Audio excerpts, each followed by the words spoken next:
तो देखो यार, आज अपन देखेंगे कि सैंडविच थ्योरम जो होता है वो क्या होता है। ठीक है, तो ये बहुत ही आसान सी और बहुत काम की थ्योरम है जो कि तुम्हारे बहुत काम आती है। ठीक है, तो ये क्या बोलती है कि तुम्हारे पास कोई 3 फंक्शंस थे। ठीक है सर, किस तरह से कि एफ(x) जो था वो सबसे छोटा था, फिर जी(x) था, फिर एच(x) था, ऐसा था। और if at A point, let's say कोई पर्टिकुलर पॉइंट था ए, उस पॉइंट पे एफ(x) की लिमिट की वैल्यू थी एल और एच(x) की लिमिट की वैल्यू जो थी वो भी क्या थी, एल थी। ठीक है सर, बहुत बढ़िया। तो होगा क्या, then by sandwich theorem we can say that at the same point a the limiting value of G) will also be L. ठीक है, ये होगा। ठीक है सर, बहुत बढ़िया। अब आप इसे हमें समझा दीजिए। तो जैसा कि नाम सजेस्ट कर रहा है सैंडविच, तो अगर तुम इसको ग्राफिकली देखोगे तो तुम्हें ज़्यादा बेटर समझ में आएगा क्या कि एफ और एच ने जी का मिलके क्या बना दिया, सैंडविच। कि किन्हीं भी दो लोगों के बीच में तीसरे का दब जाना। तो जी क्या हो गया है, एफ और एच के बीच में दब चुका है। ठीक है, तो अगर एफ की लिमिटिंग वैल्यू एल आ रही है ए पॉइंट पे और एच की लिमिटिंग वैल्यू भी ए पॉइंट पे एल आ रही है, तो तुम्हें नहीं लगता, क्योंकि जी तो इन दोनों के बीच में दब चुका है, तो उसी ए पॉइंट पे इसकी लिमिटिंग वैल्यू क्या आई होगी, एल आई होगी। इसको तुम एक एग्जांपल से समझो कि 3 लोग थे और वो किसी बैंक में जा रहे थे, लेट्स से एसबीआई बैंक में जा रहे थे वो। ठीक है, अब ये वाला जो बंदा था ये हमेशा आगे था। ठीक है, ये उससे पीछे था और ये उससे पीछे था। ठीक है, अब हुआ क्या, अपने को पता है कि ये बंदा बैंक पहुंच गया और ये बंदा भी बैंक पहुंच गया। तो तुम्हें नहीं लगता कि ये वाला जो बंदा होगा ये भी तो बैंक पहुंच चुका होगा, पहुंच चुका होगा या नहीं पहुंच चुका होगा, बताओ। क्या लगता है तुम्हें, पहुंच चुका होगा ना? समझ गए होंगे बात को। तो एच ने और एफ ने मिलकर जी को दबा दिया, तो किन्हीं भी दो लोगों के बीच में तीसरे का दब जाना, और उसकी वजह से हुआ क्या कि इसकी लिमिटिंग वैल्यू भी क्या आई होगी, एल आई होगी। ठीक है, अब यहाँ एक मेन कैच है कि जरूरी नहीं है यहाँ इक्वलिटी होल्ड करे। क्यों सर? क्योंकि तुम्हें पता होता है, क्या पता होता है कि जब भी जो लिमिट का आंसर होता है, लिमिट तो छलावा है, एग्जैक्ट तो नहीं होता आंसर, वो अप्रोचिंग होता है। जैसे मैं तुम्हें बेसिक बता देता हूँ कि अगर एक्स ए की तरफ जा रहा है तो वो एक्स ए तो नहीं है, एक्स ए की तरफ जा रहा है, एक्स इज अप्रोचिंग टू ए। तो जो फंक्शन है वो भी एल के बराबर तो नहीं है, वो भी क्या है, वो भी एल की तरफ जा रहा है, मतलब आसपास वाली बात है। तो आसपास वाली बात है तो स्ट्रिक्टली इक्वल होने की जरूरत नहीं है। तो अगर तुम ऐसे भी दो फंक्शन ढूंढ पाए जहां स्ट्रिक्टली इक्वलिटी वाली चीज होल्ड नहीं कर रही, तो भी तुम्हारा काम क्या हो जाएगा, चल जाएगा। ठीक है, तो इसमें ये जो क्वेश्चंस होंगे उनमें तुम क्या करोगे कि जिस फंक्शन की तुम्हें लिमिट निकालनी होगी उस फंक्शन की तुम लिमिट नहीं निकालोगे। तुम क्या करोगे, एक उससे छोटा वाला फंक्शन ढूंढोगे, एक उससे बड़ा वाला फंक्शन ढूंढोगे, इस तरह से कि इन दोनों की लिमिट क्या आई हो, सेम आई हो, छोटे फंक्शन की और बड़े फंक्शन की। तो होगा क्या कि जो जी(x) की जो लिमिट आई होगी फिर वो भी क्या आई होगी, सेम आई होगी। ठीक है सर, समझ गए होंगे बात को। तो देखो यार, ये क्वेश्चन मेंस में ऑलरेडी आ चुका है, बहुत ही आसान सा क्वेश्चन है। कैसे? वो बोल रहा है तुम्हें कोई एक फंक्शन है एफ जो कि आर पॉजिटिव से आर पॉजिटिव डिफाइंड है। इससे साफ साफ पता चल रहा है कि एफ कोई एक पॉजिटिव फंक्शन है, फिर साथ में उसने दे दिया एफ इंक्रीजिंग भी है, फिर तुम्हें उसने इस लिमिट की वैल्यू दी है और इस लिमिट की वैल्यू पूछी है। ठीक है, तो देखो क्योंकि एफ अगर इंक्रीजिंग फंक्शन था तो अगर मैं ऐसा लिख दूं तो कोई आपत्ति तो नहीं होगी। ठीक है, कोई आपत्ति वाली बात यहाँ तक नहीं है।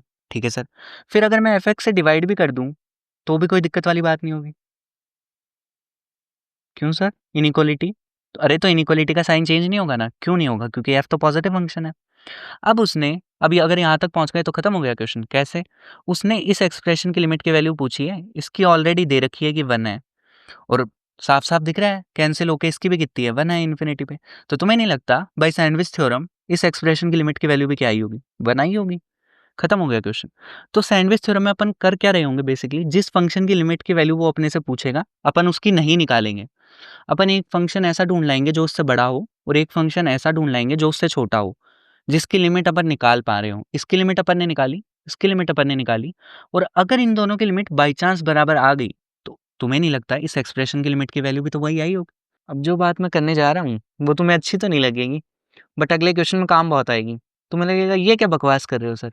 जैसे 1+2+3+4 अगर लिखा हुआ है, तो अगर मैं 4 वाली को उठाऊँ, 4 को उठाऊँ और 4 बार सम कर दूँ, और 1 को उठाऊँ और 4 बार सम कर दूँ, ऐसे, तो तुम्हें नहीं लगता इस ये वाली वैल्यू बड़ी आई होगी इससे? हाँ सर, ये तो ऑब्वियस है, क्या मतलब ये वाली टर्म जो आई होगी वो इससे छोटी आई होगी। हाँ सर, बात तो सही है।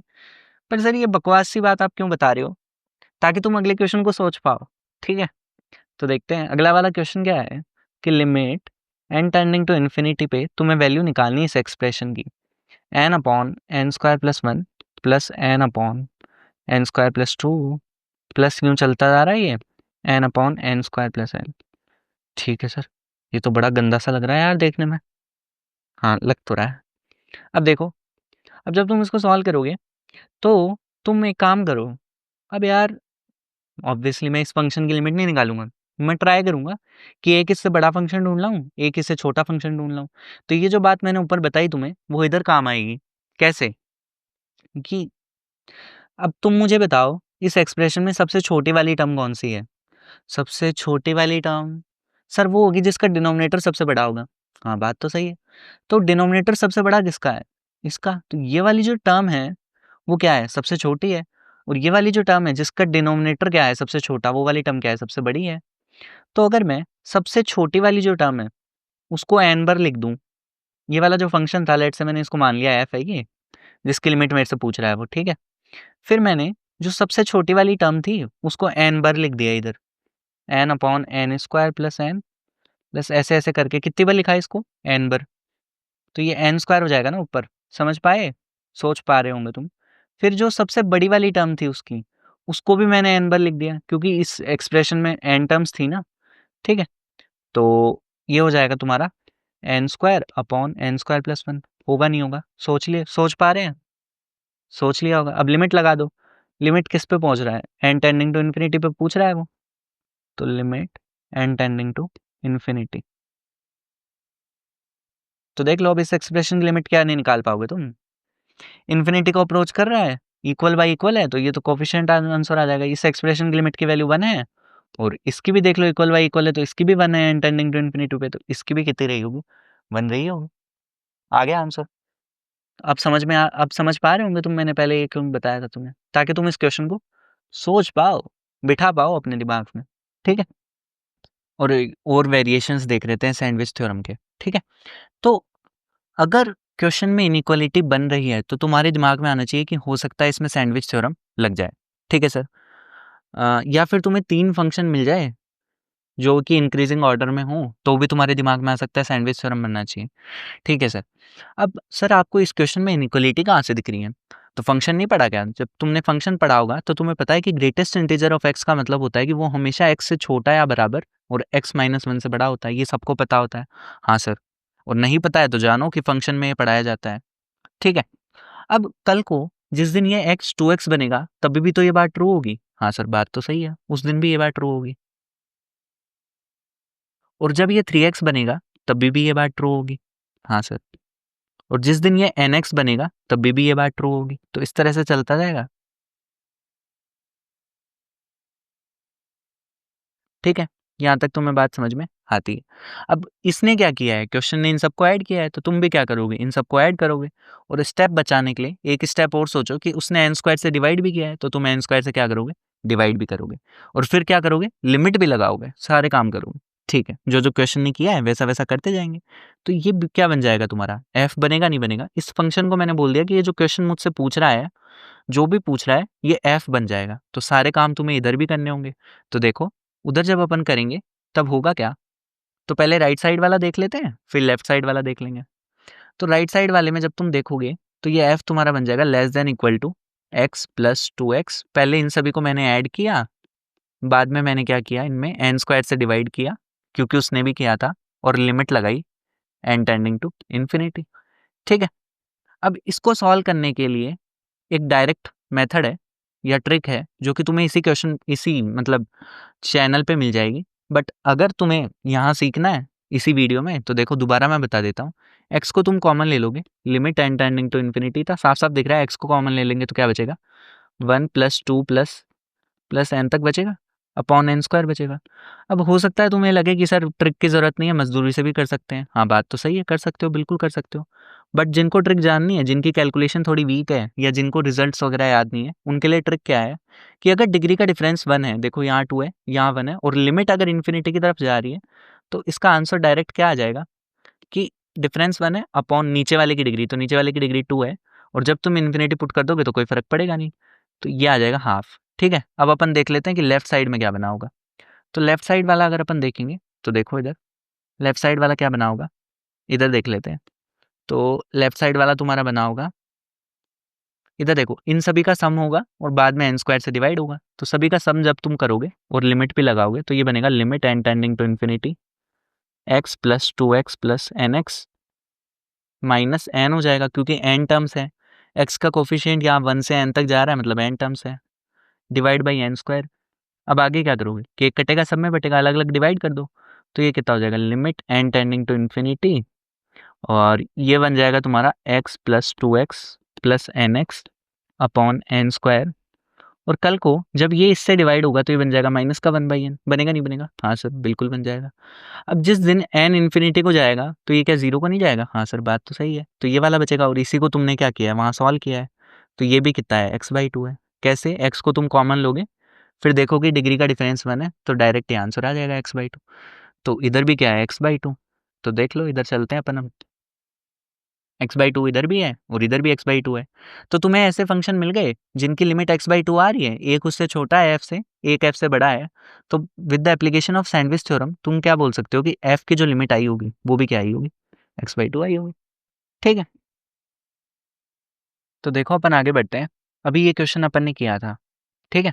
अब तुम पैटर्न को ऑब्जर्व करने की ट्राई करना, तो तुम इन क्वेश्चंस को मजाक मजाक में उड़ा दोगे, सॉल्व करने की ज़रूरत भी नहीं है। डायरेक्ट ऑब्जर्वेशन से क्या हो जाएगा, तुम्हारा काम हो जाएगा। तो सबसे पहली चीज़ कि जो लिमिट की वैल्यू है एन की वो इन्फिनिटी को जा रही है, तभी ये चीज़ ऑब्जर्व कर पाओगे तुम, तभी अपनी वो वाली ट्रिक या ऑब्जर्वेशन वर्क करेगा जो अभी मैं बताने जा रहा हूँ। ठीक है, तो यहाँ देखो डिफरेंस कितना है, क्यों डिग्री का डिफरेंस क्योंकि 1 है और x तो कॉमन ले लोगे तो वो बाहर आ जाएगा, तो x कॉमन ले लोगे वो बाहर आ जाएगा और डिग्री का डिफरेंस अभी भी 1 है और तो नीचे कितना आ जाएगा, नीचे वाले की डिग्री आ जाएगी। ये आंसर अभी अपन पिछले वाले क्वेश्चन से ही अपने को पता चला था। ठीक है, अब सेम पैटर्न यहाँ सेम है कि नहीं है, देखो ऊपर से x तुम कॉमन ले लोगे हर जगह से और ऊपर और नीचे में n की डिग्री का डिफरेंस कितना है 1 और साथ साथ में लिमिट भी कहाँ जा रही है n टेंडिंग टू इन्फिनिटी, तो इसका आंसर कितना होगा 1 आ जाएगा क्योंकि डिफरेंस 1 है डिग्री का। तभी ये ट्रिक अप्लाई होगी जब डिफरेंस क्या होगा 1 होगा और लिमिट की value n tending to infinity को जा रही होगी और नीचे वाले की डिग्री आ जाएगी, तो नीचे वाले की डिग्री कितनी है 3, तो ये आंसर हो जाएगा x/3।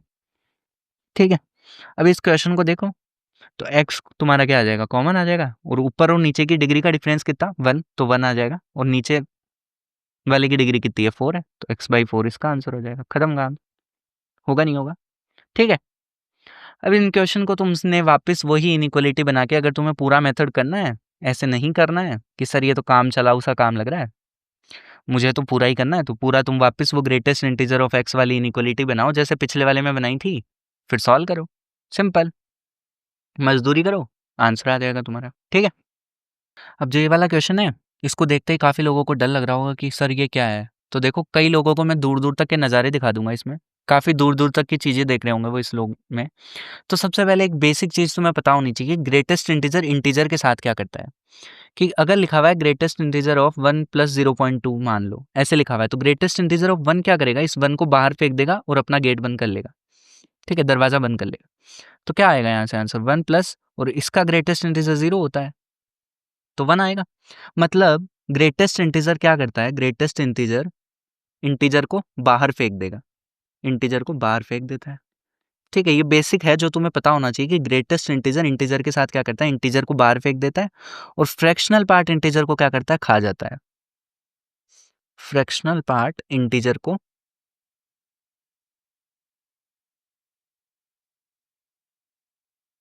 खा जाता है। ठीक है, ये बेसिक है जो तुम्हें पता होना चाहिए। और ग्रेटेस्ट इंटीजर क्या करता है, इंटीजर को बाहर फेंक देता है और अपना दरवाजा बंद कर लेता है। ये चीजें तुम्हें क्या होनी चाहिए, पता होनी चाहिए, ठीक है। तो अगर तुम्हें ये पता है तो 1 ये सब क्या है, इंटीजर है। 1 का स्क्वायर, 2 का स्क्वायर, तो ग्रेटेस्ट इंटीजर क्या करेगा, इनको कहीं दूर फेंक देगा, तो फेंक दिया दूर। तो तुम्हारा क्वेश्चन क्या बनेगा, 1 square x plus 2 square x plus n square x, और नीचे कितना है, एन क्यूब है। प्लस उसने क्या किया होगा, इनको जब बाहर फेंका तो ये कहीं दूर मिलेंगे तुम्हें, 1 का स्क्वायर प्लस 2 का स्क्वायर घूमते हुए, प्लस एन का स्क्वायर अपॉन एन क्यूब। अब तुमने लिमिट लगानी है पूरे पे, तो limit n tending to infinity. अब देख लो यहाँ डिफरेंस कितना है एन की डिग्री में, 1 का है। इस वाले का आंसर अभी अपन ने पीछे देखा था क्या होगा, एक्स तो बाहर आ जाएगा, कॉमन है इसलिए। और क्योंकि डिग्री का डिफरेंस 1 है और लिमिट भी इन्फिनिटी की तरफ जा रही है, तो आंसर क्या आएगा, डिफरेंस अपॉन में नीचे वाले की डिग्री कितनी, 3। और इस वाले टर्म का आंसर कहाँ से लाओगे, तो इस वाले टर्म में भी वही करना है, क्योंकि डिग्री का डिफरेंस कितना है, 1, और एन किसकी तरफ जा रहा है, इन्फिनिटी। तो इसका आंसर कितना होगा, 1 डिवाइडेड बाई नीचे वाले की डिग्री कितनी, 3। तो यहाँ से तुम्हारा क्या बन जाएगा, x/3 प्लस 1/3। तो ये कितना हो गया तुम्हारा, x प्लस 1/3। बोलो आनंद की प्राप्ति हुई या नहीं, खत्म हो गया सवाल यार। अब इसमें तुम इनइक्वालिटी बनाने बैठोगे, चीज़ों को करोगे, तो तुम्हें काफ़ी टाइम लग जाएगा, ठीक है। तो बस तुम्हें ये पता होना चाहिए, इस बात को गांठ मान लो कि ग्रेटेस्ट इंटीजर जो है वो इंटीजर को बाहर फेंक देता है, और फ्रैक्शनल पार्ट क्या होता है, इंटीजर को खा जाता है, ठीक है। समझ गए होंगे बात।